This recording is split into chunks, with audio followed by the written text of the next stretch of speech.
Clauses 24 and 31 provide that a police officer in plain clothes or an approved person must declare his office to the person before he or she is required to comply. The only category of officers who are required to produce identification cards to the public are outsourced enforcement officers.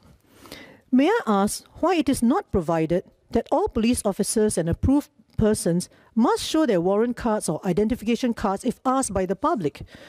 This bill seems to be a lowering of the standards set by the Road Traffic Act itself, as Section 128 of the Act currently requires police officers not in uniform to produce the identification cards to the public when asked. In my opinion, requiring plainclothes officers to merely declare their office is not sufficient, and cases of impersonation of police officers happen all the time. I'm concerned about what this means for safeguards for the commuter.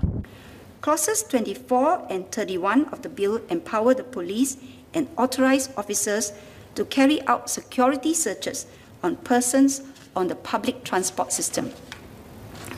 The terrorist threat to Singapore remains serious.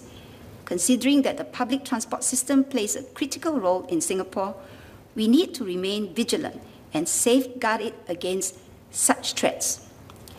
Members ask for the authorised officers to be appropriately trained to ensure security searches are conducted professionally, as well as in a discreet and polite manner without entrenching stereotypes. These security searches are conducted similar to those carried out at major events, such as at the National Day Parade.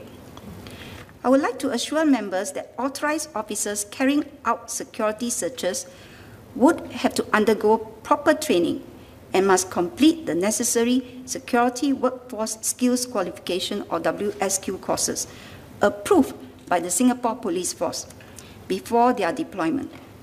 In their training, the authorised officers are taught how to spot anyone displaying suspicious behaviour without bias against any race or religion. Upon completion of the training and certification, only can they be considered as senior approved persons as defined in the Act. Members ask about the types of measures that will be applied during frisk searches to prevent passengers from being taken advantage of. I would like to assure members that all authorised officers have to be in uniform when conducting frisk searches. In addition, security searches will be conducted within the video surveillance coverage to provide assurance to the public that any alleged abusers will be investigated accordingly. To safeguard the modesty of a female person and to ensure frisk searches are conducted professionally, only authorised female officers could conduct frisk searches on a female person.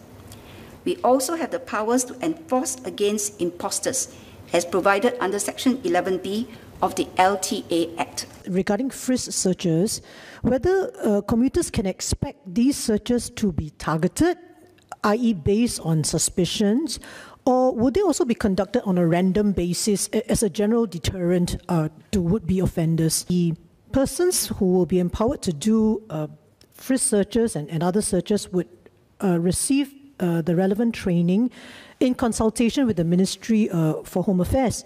And she highlighted that they would have to undergo WSQ courses. Would she be able to tell us which modules they would be required to undergo?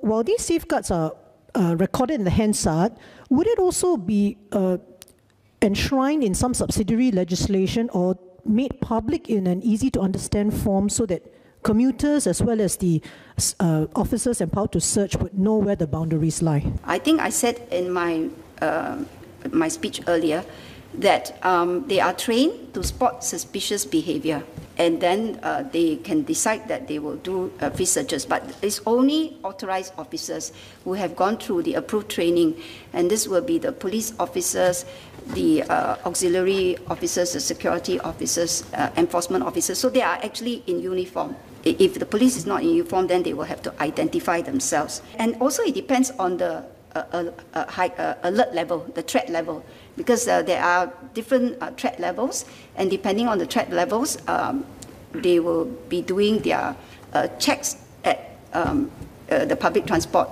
areas. Yeah. Regarding the approved course, It is approved by SPF, WSQ, and it is actually an entire module that is related to this. I don't have the name with me, but I can give it to you.